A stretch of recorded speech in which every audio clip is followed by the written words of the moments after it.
Halo semuanya, kali ini kita akan kembali membahas tentang Seunghan. Cuman, kita akan melihat bagaimana karirnya dia sebagai solois.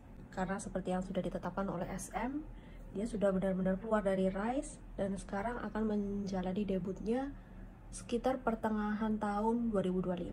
Mari kita lihat. Pertama-tama aku mau lihat dulu keadaannya dia sekarang ini kayak gimana.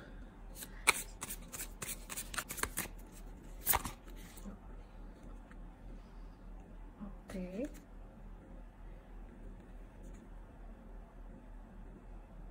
Seven of Swords.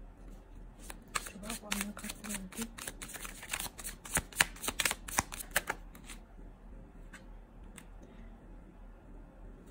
And Four of Wands. Oke. Kalau aku lihat dari kartunya, si Seunghan ini sudah siap. Jadi dia merasa kalau kayak aku better solois deh daripada aku membuat anggota lain itu kayak terbebani. Jadi dia nggak mau ngebebani anggota-anggota yang lainnya dan dia memang lebih siap untuk solois. Sebenarnya dia juga ada ngerasa gimana ya, peluangnya jadi solois itu dia mungkin ngerasa kecil juga, karena seperti yang kita tahu solois yang terkenal di SM itu siapa sih? Boa contohnya, Taemin, dan mereka sudah punya fanbase dulu sebelumnya yang besar, sedangkan si Seunghan ini dia baru memulai banget gitu loh. Jadi dia harus bekerja keras untuk itu. Lalu berikutnya aku mau nge-shuffle untuk reaksi para fans OT6.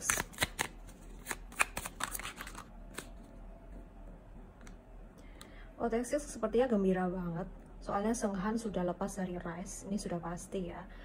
Tapi di sini mereka akan mencari-cari peluang menjadikan Seunghan itu batu sandungan bagi Rise. Memang di sini kelihatannya OT6 sudah oke-oke aja, tapi dia bisa jadi kalau Seunghan itu kenapa-kenapa atau mungkin masih ada kontak dengan Rise saat satu panggung, mereka masih bisa komplain gitu. Terus kita bakal lihat gimana sih fansnya Seunghan sendiri. Fansnya Seunghan sendiri maupun OT7 ya.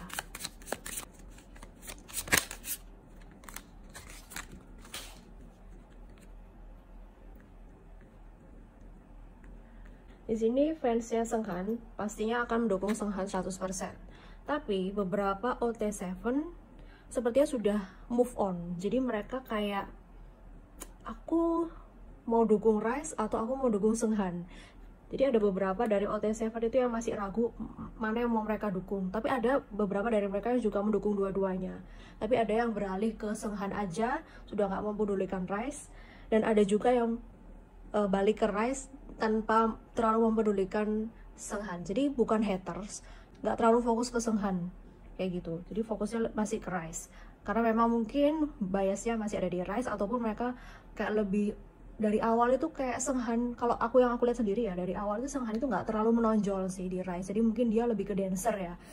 Dan porsinya di dalam lagu itu sedikit banget. Jadi mungkin beberapa ada yang nggak terlalu attach sama Seunghan, jadi mereka balik ke dukung Rise. Tapi bukan berarti mereka itu hatersnya juga gitu. Terus aku mau lihat gimana caranya si SM mengelola Seunghan sebagai solois.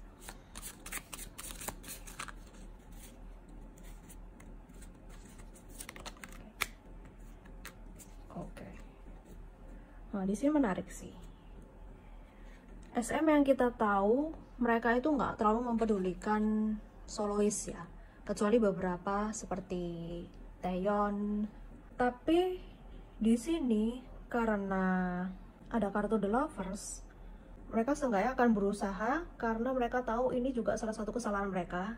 Kan kita tahu sendiri, kita sebagai fans Rise waktu itu nggak mau kalau Seunghan ini jadi Lukas kedua. Kalau misalkan debutnya si Seunghan ini sukses, aku rasa ini bisa jadi peluang bagi SM untuk menaikkan solois kembali.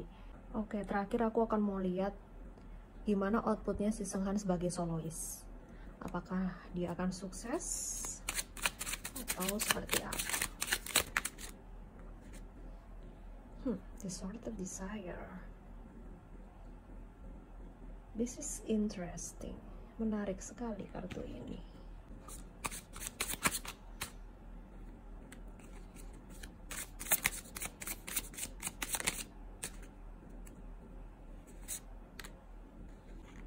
Sorted Desire ini sepertinya dari Senghannya sendiri. Dan karena di sini ada Wheel of Fortune dan Three of Wands, aku rasa perjalanannya bakal sulit ke depannya. Senghan aku rasa punya keinginan tertentu atau maksud tersembunyi yang nggak bisa aku ketahuin di sini karena belum terbuka semua kartunya. Di sini kartunya hanya Wheel of Fortune, itu yang berarti kedepannya akan terlihat gimana sih aslinya si Senghan itu.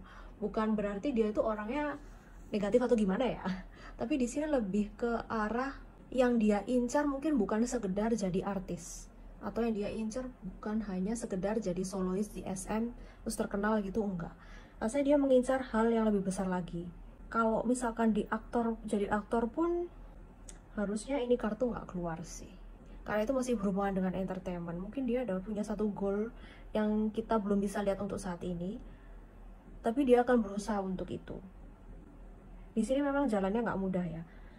Dia bakal bersaing sama trainee-trainee baru juga, trainee-trainee barunya SM. Kalau dilihat ada beberapa orang di sini yang mungkin lebih fresh.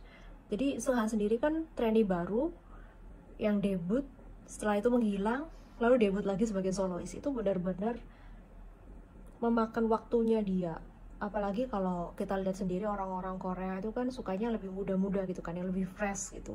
Dan sementara Senghan yang sudah bertambah terus usianya ini, takutnya tidak diterima dengan baik oleh publik.